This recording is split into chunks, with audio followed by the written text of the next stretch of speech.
Bora lá então, pessoal. Muito bom dia a todos. Já me desculpando sobre ontem aqui pro YouTube não consegui colocar vídeo. Estava na XP lá, tive muito trânsito, enfim, não deu para gravar. Claro que meus clientes receberam comunicações com as principais notícias, mas não o vídeo. Bom, Max Braga por aqui, mais um dia então, hoje 12/8/2026, voltando à nossa rotina aqui de notícias no período da manhã para a abertura dos mercados. Então, vamos a isso, né? Tem bastante coisa para falar hoje, tá? Mercados iniciam a quarta-feira com a atenção concentrada nos dados de inflação dos Estados Unidos após uma sessão de aversão ao risco, assim por se dizer, mundialmente, mas o Brasil especialmente sofreu bastante. Ontem apanhou bem, o Ibovespa recuou 2,50%, voltou lá para os 167.875 pontos, menor fechamento, inclusive, desde janeiro.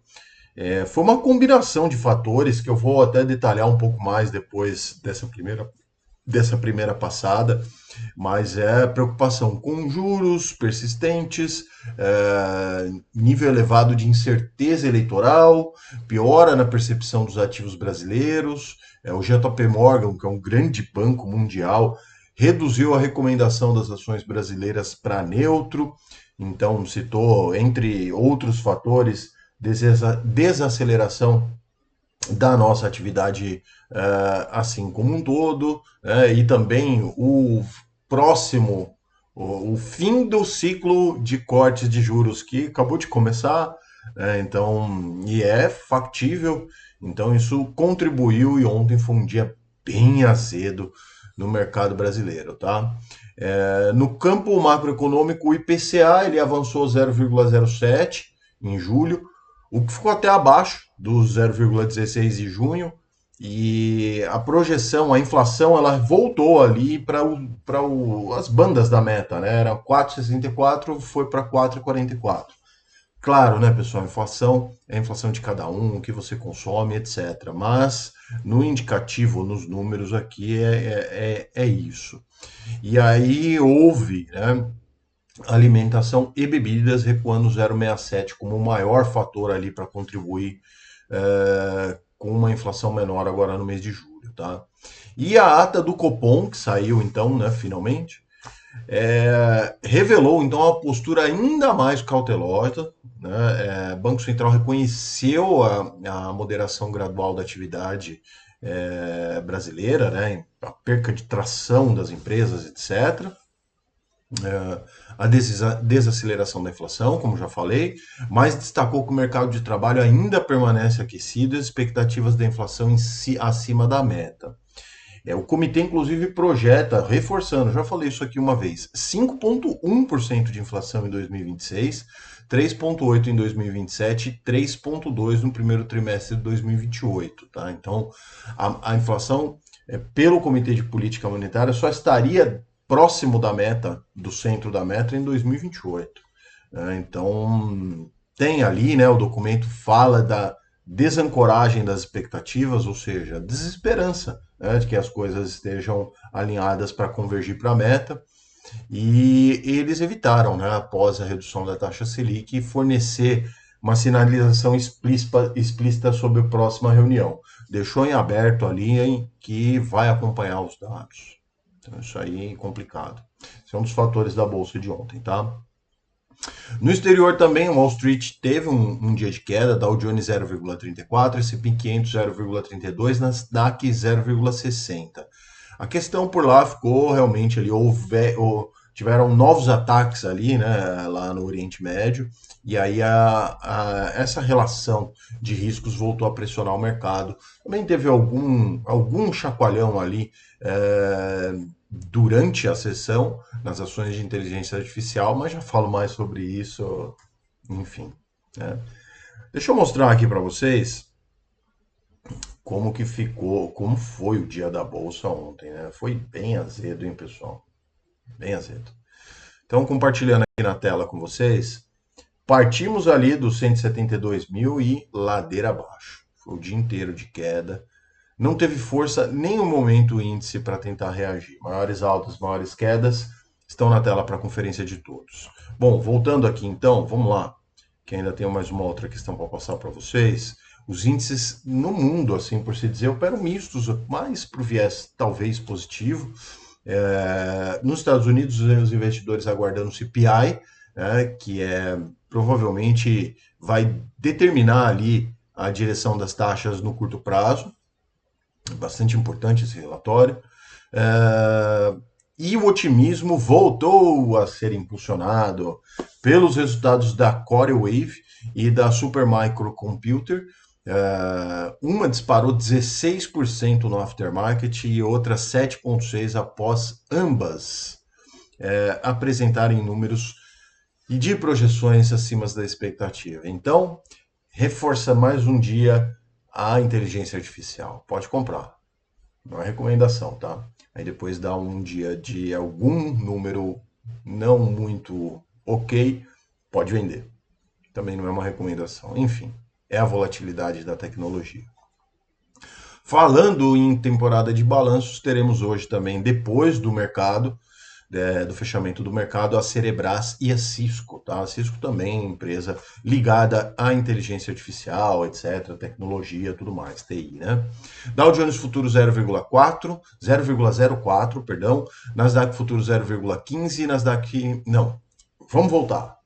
Dow Jones Futuro 0,04, S&P 500 Futuro 0,15 e Nasdaq Futuro 0,49, ambas, todas no positivo. Europa misto, os mercados operam enquanto os preços do petróleo sobem ligeiramente após novos ataques, então, a navios no Oriente Médio, e aí diminui toda a expectativa para o fim da guerra, né? É isso. E aí, estoque 600 0,02, Reino Unido 0,10 e França 0,28, essas geografias caem nesse momento. Alemanha 0,16 e Itália 0,09, essas sobem. Na Ásia e no Pacífico, a Coreia do Sul avançou 4% depois que a Samsung e a SK Hynix registraram altas de cerca de 6% cada uma. O otimismo em relação às suas políticas de retorno aos acionistas trouxe esses papéis bem para cima. É isso, né? Então, Xangai 0,32, Nikkei 0,83, Hong Kong, ou melhor, hoje eu fiquei um dia sem gravar e fica preguiçoso a cabeça, né? Mas não é. Vamos lá, Xangai 0,32 e Nikkei no Japão 0,83 sobem, tá? Subiram. E Hong Kong 0,83, Índia 0,77, Austrália 0,45 caíram, tá bom? Então, misto lá na Ásia.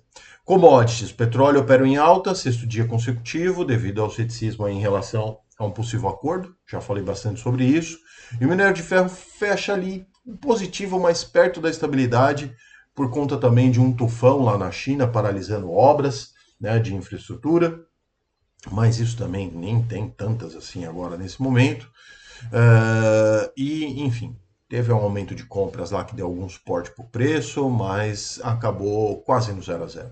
Então, o petróleo Brent 0,53, 89 dólares e 37 centavos o barril. E o minério de ferro lá em Dalian, 0,07 de alta, tá? Para fechar, vamos para os dados e depois vou deixar uma matéria para vocês. VIX ali perto da estabilidade, né? 0,72, 15 ali no VIX do S&P 500. O Bitcoin opera com uma leve queda agora de 0,30, 64.189 dólares a unidade. O dólar se valorizou bastante ontem, 5,16, né? 5,16. O DXY está perto do 0 a 0, então não deve mexer nesses preços de dólar agora no período da manhã, mas alerta, né? WZ, que é tecnicamente a Bolsa Brasileira, representada por um ETF lá na Bolsa Americana, azedou ontem 3,44%. Vamos ver como é que vai ficar a nossa abertura.